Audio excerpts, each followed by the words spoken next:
Chapter 4 of our story is called Weigh Day. And you can see it's the kind of weigh as in how many pounds I am, not the direction way. Walnuts for the parrots? Lucy asked. Check, Zoe replied, putting them on the table. Oranges for the chimps, said Lucy. Meep struggled to hold up a whole orange. Check, Zoe giggled. Then I think we're ready for Weigh Day, Lucy smiled. Weigh Day was one of Zoe's favorite days in the Rescue Zoo calendar. Once a year, every creature in the zoo was weighed so that Lucy and the keepers could make sure that they were all fit and healthy. It was a good way to tell if the tiny marsusuits were growing big and strong or if the greedy pot-bellied pigs were getting a little too tubby.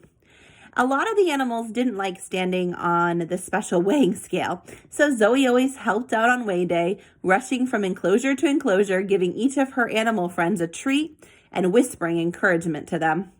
Mr. Pinch wants to meet with everyone before we start, Lucy said, making a funny face. He'll talk for a while, so why don't you go and visit Birdie before we begin? I know you've been wanting to see him. Okay, Zoe happily agreed. She paused as her nose tickled and then she sneezed 1, 2, 3 times in a row. Are you okay? Her mom asked, sounding concerned. Yes, I'm fine, Zoe grinned, blowing her nose. I can't wait to find out what Birdie's been up to. I'll meet you at the ringtail codus, Lucy told her. Zoe grabbed her coat and rushed outside with Meep. It was so early that the zoo wasn't open to visitors yet. A whole week had passed since the little elephant had arrived at the zoo, but Zoe had been working really hard on her special homework project, so she hadn't been able to visit Birdie again. Zoe couldn't help feeling sad when Great Uncle Horace had come around and chuckled about Birdie tying his own trunk in a knot. And when Mom told her how Birdie had trumpeted noisily at some ducks flying overhead, making them all quack with surprise. Zoe turned the corner and skidded to a halt as she heard as she heard a familiar voice. Gather round, everyone. Meep froze on the zoo pathway just ahead of Zoe. Mr. Pinch? Zoe whispered. Meep carefully padded 3 steps backwards, then turned and leaped quickly onto Zoe's shoulder. Mr. Pinch sounds very bossy today, Meep whispered in her ear. Let's hide. Zoe sighed. But we have to go past him if we want to get to the elephant, she pointed out. And here he is with the whole group of them. Meep scampered ahead and peered around the corner and then ran back over to Zoe. Mr. Pinch was with all the keepers. He chattered, maybe if he's busy talking, he won't notice us. Okay, Zoe agreed. Let's try to slip past quietly. Zoe tiptoed up to the sprawling oak tree just ahead and peeped around it. Mr. Pinch was making an announcement to a group of zookeepers. He was holding a long list of all the animals in the zoo with an empty box next to each name. As you know, today is weigh-in day, he frowned grumpily, adding, no doubt the animals will be messing around even more than usual. Any bad behavior should be reported to me immediately. He nodded importantly. As Mr. Pinch barked orders at the keepers, Zoo and Meep sneaked past and rushed to the elephant enclosure. When they arrived, Zoe used her necklace to open the gate and they slipped inside. Morning, Oscar. Morning, Birdie, Zoe called as they walked over to the elephants waving. Birdie squealed excitedly when he saw Zoe and Meep. His ears flapped and his dark eyes lit up, and when Zoe reached out to stroke his head, he ran around her in a ring until he wobbled dizzily. Zoe burst out laughing, and even Oscar gave a deep, booming trumpet of laughter. You're very happy this morning, Zoe said, smiling at him. Are you glad to see us? Birdie nodded and swung his trunk from side to side, making a happy squealing sound. Silly Birdie, you haven't been waiting to talk to me for months, said Zoe, grinning. You've only been here for a week. Meep squeaked with laughter. Birdie gave another earnest little trumpet. It has been a very long week, Birdie, Zoe agreed kindly. I hope you're enjoying being here at the Rescue Zoo. Birdie waggled his ears excitingly. He was so eager to tell how much he loved the zoo that he stumbled over his own feet and almost fell down. Zoe beamed as the baby elephant told her all about his enclosure, his big best friend Oscar, and all the kind people who had been to see him. But she hesitated when Bertie told her that he wanted to see the whole zoo by himself and visit all the other enclosures. I'm not sure about that, Bertie, she said. All the other animals on the rescue zoo are very friendly, but some of them are quite shy. They might not like an elephant stomping through their homes, even a baby one. Bertie looked so sad that Zoe quickly added, but David sometimes takes Oscar on a walk around the zoo to get some exercise. You can see inside the other enclosures from the path. Maybe you could do that again soon, and you could come too. As Zoe mentioned Oscar's name, Bertie looked around for his big friend. Oscar was standing nearby, curling his trunk up to eat leaves from a tall tree. Bertie trotted over to him and tried to copy him, reaching up as high as he could go, trumpeting loudly and twisting around Oscar's legs. Oscar looked down at him patiently, his mouth full of leaves.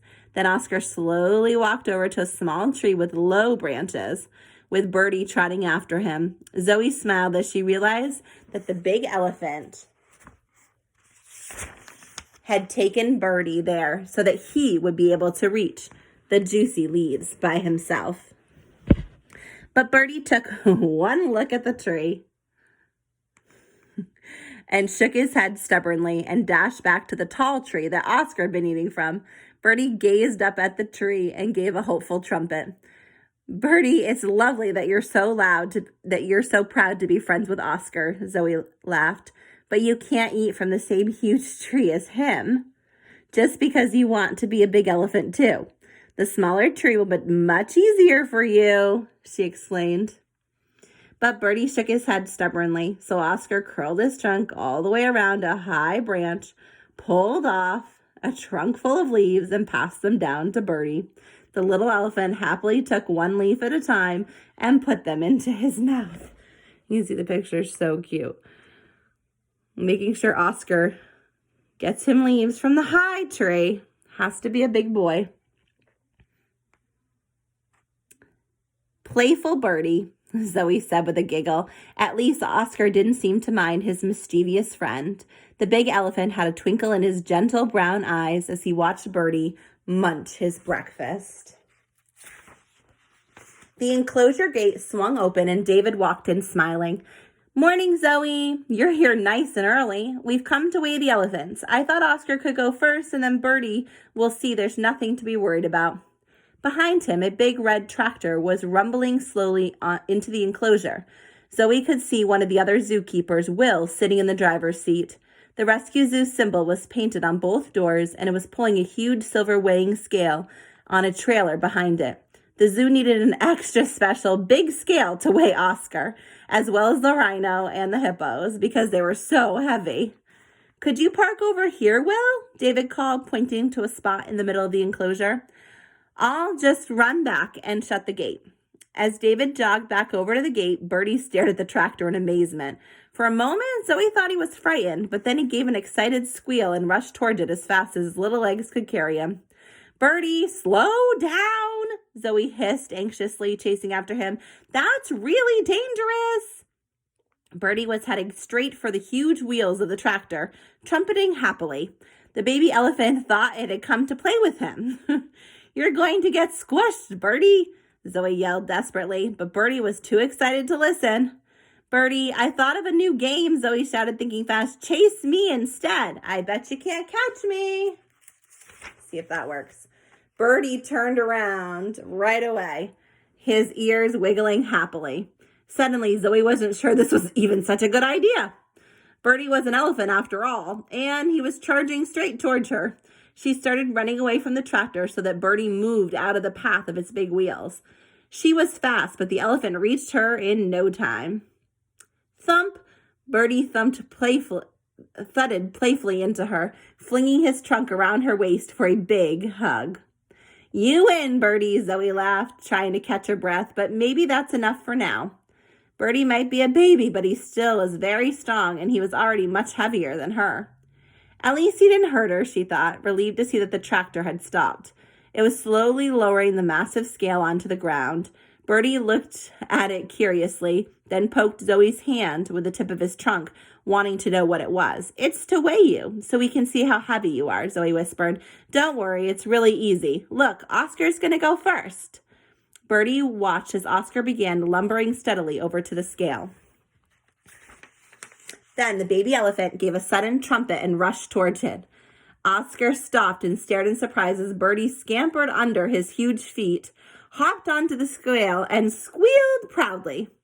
Zoe and the zookeepers burst out laughing. They hadn't needed to worry about how they'd persuade Bertie to climb onto the scale. The funny little creature was so eager he'd already done it all by himself. And the next chapter for tomorrow is called Ringly Ringo. Have a great day.